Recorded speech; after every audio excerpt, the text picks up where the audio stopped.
In this video, let's see how to use an entity object within the Power Pages liquid language.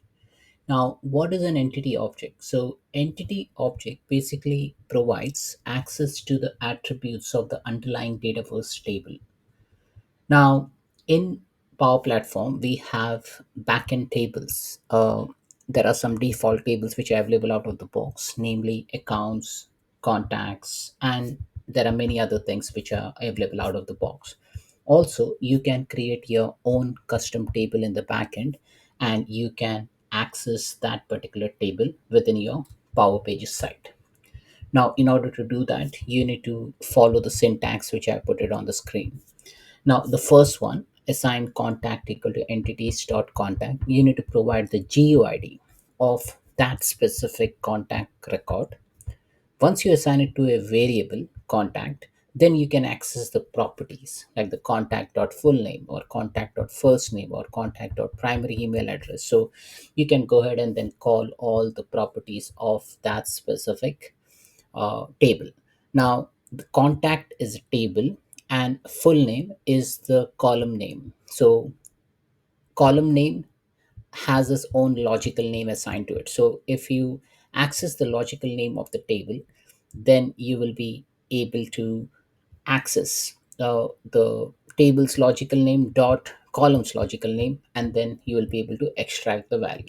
But for all this, you need to make sure a couple of things. One is you need to log into the application, and then you need to provide access to the table to the underlying user who is accessing the page. Now, you can do that anonymous as well, but make sure that you need to set the table level permission for either an anonymous user or authenticated user. So let's see this in example. Uh, so let me open Power Pages site. So this is a Power Pages site which I have created. So if I navigate to home, so this is my Power Pages site. So I've created this page called as December. Okay. So let me go into this page. And from here, if I want to edit the code, I'll just go here and click on edit code. That will open Visual Studio Code. Just to give you a context, I'll just open the backend. So I'll navigate to make.powerapps.com, make sure I am in the correct environment. I will navigate to the tables account. Okay. Now, as you see over here, there are so many records over here for a table account. Now, for account, if I go into the properties, under advanced option, I see the logical name as account. So this is pretty much important to know that this is a logical name. Account is a logical name for the table account. Then, if you want to access any field, say if I want to access the field of account name, then I will go over here, click on edit column, advanced option, and see the logical name as name.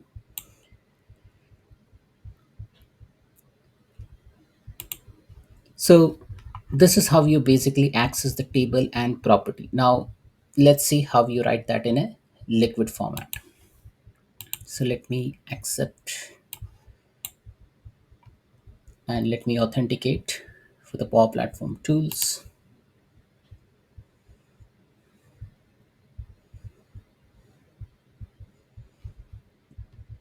So it will start opening all the underlying files. So I'll just close all the other things which I have done in the past. So let me close all those things and let me open the December page. So December HTML webpage.copy.html. So this is, I've written just a simple h3 over here.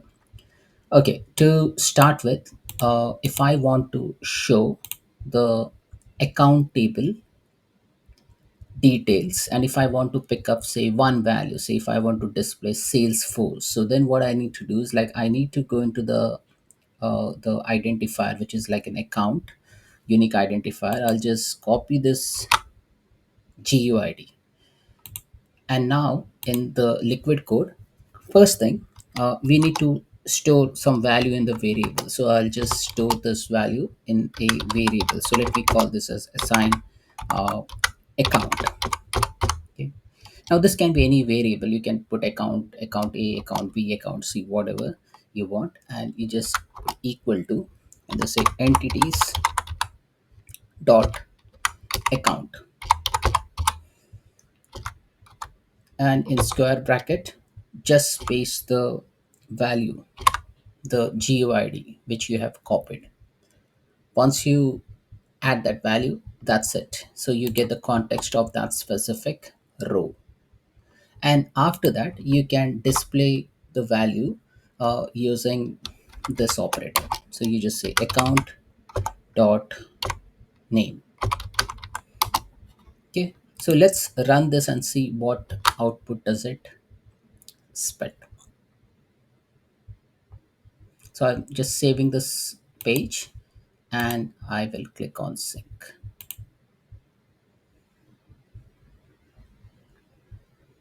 In the meantime, I'll open the another Power Apps tab, make.powerapps.com, and I'll open the contact record, which is the next part which I'm going to show you. So under tables, let me go to contact. Yep.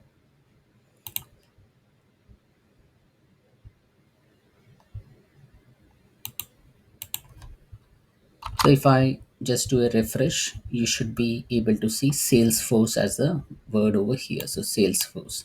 Now why Salesforce? Because we have picked up the ID from here, and we said we want to display the name. The name came from the logical name over here. So the logical name for account name is name. Similarly, if I want to see the city of that corresponding account, I can go ahead and see what is the city logical name. So that is address one underscore city. So let's go over here and account dot address one underscore city. Make sure that you name it correctly. Address one dot city. So you can just verify, edit column, advanced option, address one underscore city. Similarly, you can extract the phone number as well. So advanced option, telephone one.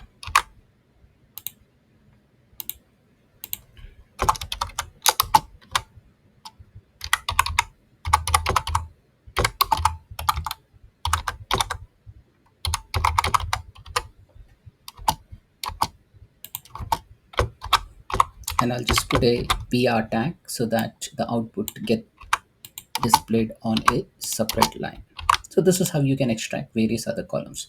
Now there are other columns within account table. So if you go in and search for any other column, like say if you want to display the latitude, longitude, business type, category, classification, credit limit, you can go ahead and do that. So if you want to display, say if you want to display the status of that particular record, or if you want to display the website of that particular record, you can go ahead and do that. So I just select this again, go back to edit column, advanced option, and select the logical name, and then this is how you can extract the logical name. So you can extract all the columns from the from that particular table. All right, we'll just sync it and then we'll go into the other topic. So I'll just sync it, we'll see the output later. Now next part is now I've used this word account over here. Okay, now you need not put account. Like if you're extracting account, this is just a variable name. Okay, so this can be separate as well. So I can just call it as company, you know, and that's it, and this will point to that particular record. Now let's take, for example, we'll take some different company name. So I'll take this Amazon record. So I'll just copy this and I'll paste it in the GUID section. And similarly, I can then just copy this entire code, and then it will take that corresponding context of that particular record. So company dot name, company dot address one city, company dot telephone one, and this is how you can basically extract the value. So this keyword need not be account, it can be anything. Okay, because it is just an assignment, it is a variable, right? So as you see in the preview over here, it has fetched the telephone number and the city. So if you run this, you will see the output with a pack engine and the number over here. So this is what we were looking for Salesforce. Uh, then once it is synced, I'll just show you the output for the second keyword which we have written for Amazon. And as you see over here, it has picked up those value as well, right? Amazon, Milwaukee, and the main phone. Now, similarly, if you have a different table like a contact table, you can go ahead and do that. But then for that, you need to again know what is the logical name of that table. So logical name for that table is contact. Okay. And which column you want to extract. So if you want to extract full name, then go ahead, find the logical name, and the full name is the logical name. So I will again write that simple code over here. Uh, percent percent assign contact equal to entities dot contact, and I need to specify which particular ID I need to fetch in. Now this ID can be, you can make it dynamic as well. Now I'm hard coding it, but then in your logic you can pick this value from various different sources, either from the query string or from a Power Automate flow, or a user types in some information regarding first name or last name, and then you go into Power Automate, extract the GUID, and then query the other records as well. So for contact, I'm gonna put my name. So I already have this contact record over here. I'll just put the GUID in. Make sure that you put this in a single quotes, and once you put that, you will be getting the contact reference. So I can just name it as this is as a contact reference. Okay, and rest all thing is very straightforward. You just put contact reference dot and whatever name you want. So if I want full name, I'll just say full name, and if I want to have the email address, I'll say email address one. Okay, so I'll just say email address one, and I will also put in contact reference dot full name. Save this. Yep. So what we have done, we have taken in another table now into consideration, which is a contact table. Now you can pick up any table. Now make sure that whenever you select any table, the corresponding user who's logging into the system, in my case it is myself, I need to have a proper right on the table. I should be getting that read. So if we are doing a read operation, so I need to have that read rights defined, and without that you will not be able to extract the information. So once I run this, you should be able to see the contact record. So contact phone number is this, and this is the the contact email address is this, and the contact name, full name is this. As you see over here, contact email, and if you want to see the full name, this is the full name.